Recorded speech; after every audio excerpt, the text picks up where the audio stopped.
talk of cutting the time down now. I mean, what's... Well, I think it's a good idea. I mean, there has been a lot of deliberate time wasting by a lot of the players, and it gets pretty tiring and boring by a lot of the tennis spectators. When yourself and Lou were playing, I mean, it was a different type of tennis.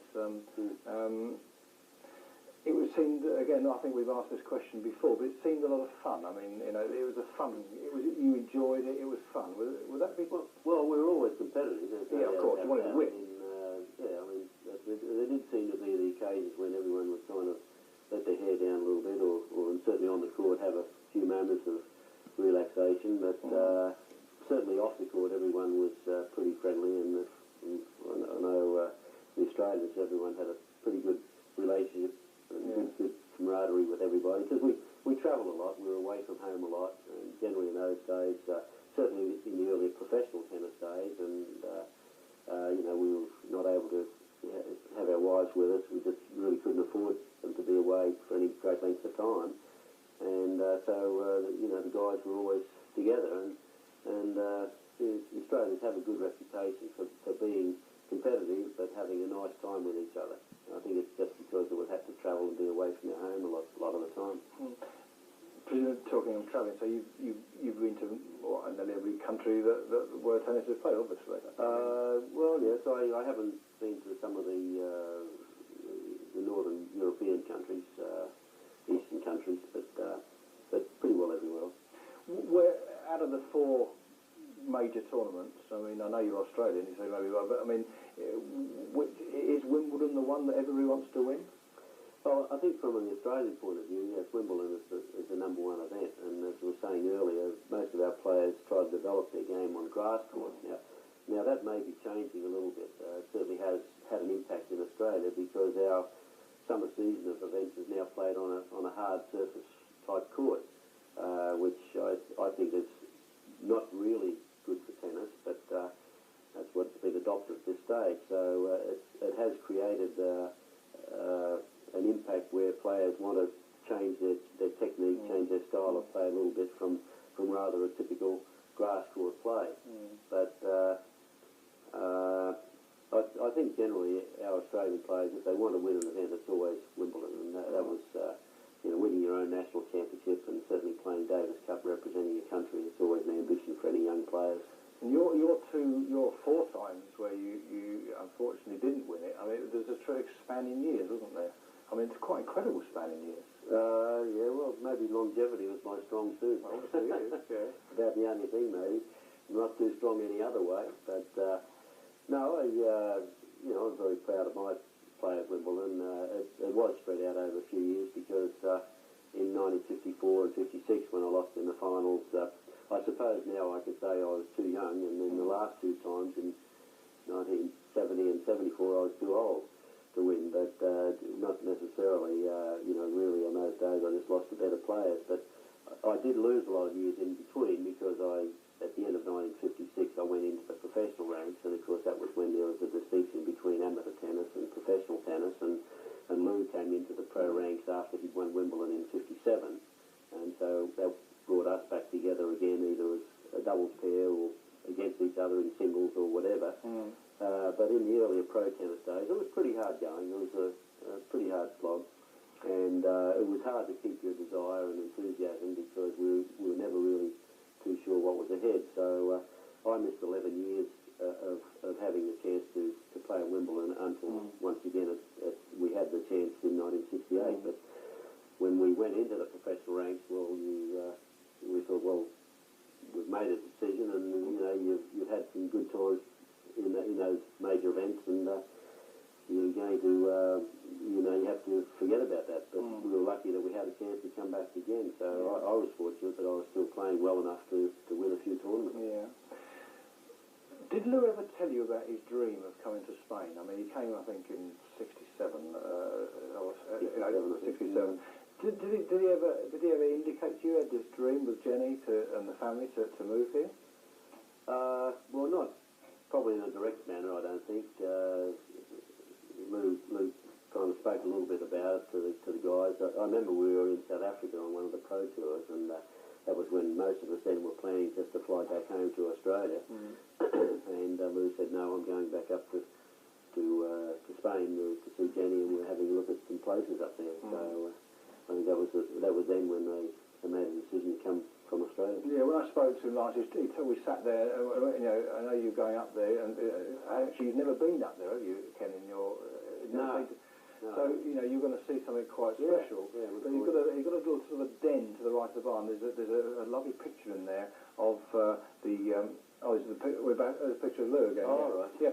There's a lovely den that he used to sit in, and he's got a picture of the actual ground before he bought it. There was a little farmhouse there. So but they've developed it into 8 courts there now. And is there many places in the world where there's 8 courts? Like a club? Apart from Wimbledon, things like that. Well, yes, I think probably right. There's a fair number of little private tennis clubs around the places and countries, but it depends on the location, I guess. And this must be a nice area. And yeah, set below the hills of Minas, but they've got a very nice centre court there, a tiered centre court. And Paul McNamee said he thought it was one of the prettiest locations for a court he'd ever seen. That was a nice compliment. Yeah. And you're well, Paul's seen a lot. He's travelled quite a bit in recent years. Yeah. He's seen a lot of tennis facilities. But you know, it is nice when you come across a nice private little club that a lot of love and time has been put into it to develop it. And some of the bigger areas, of course, where they have the big men's tennis events, they are very big and huge to cater for so many people. So quite a bit different from a small facility. Yeah. Now we haven't said a lot about Jenny, but I keep hearing from people how good a player she was, and still is. I mean, tell us a little bit about Jenny, because.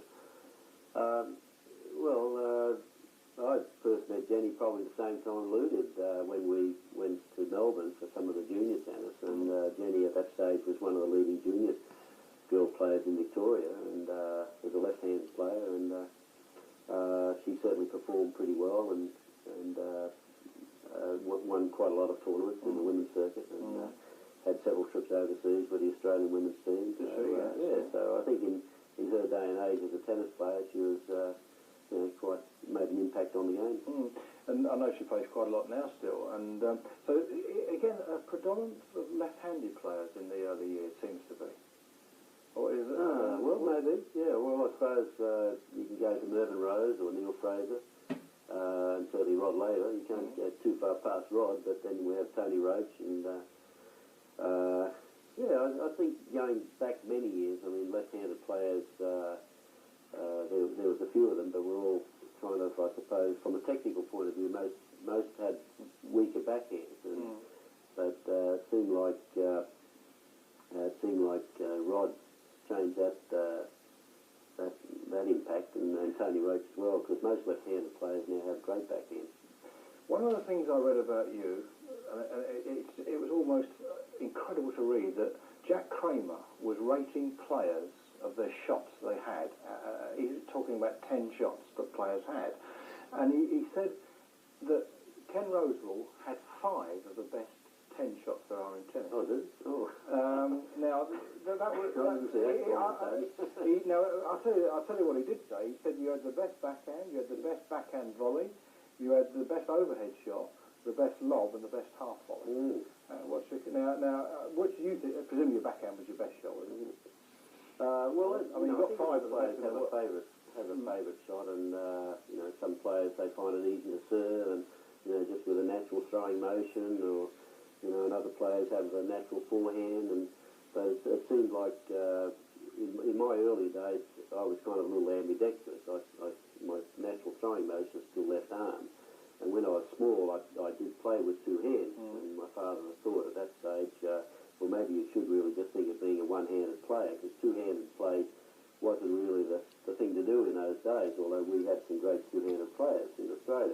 Before the war, Vivian McGrath, and then after the war, Jeff Brown and John Bromwich, and they were all 2-handed players. But anyway, so I decided that I'd pick up the racket right-handed, because I used to swing the racket away from the body with the right arm, and that's why I became a right-handed player. So maybe I do things better on the left side. I might see better out of the left eye, and this was more of my favourite shot. But I'll play of these days, well, you know, they're good all over. I mean, we've all had our weaknesses, but players, the way they play the game today, they're just very strong and powerful, and so the game has changed quite dramatically, certainly in the last 15 years, with the advanced training methods, the advanced type of equipment, the more powerful equipment, players having a chance to play more tournaments, more practice facilities and everything. So I think, you know, there's a great depth in the men's field.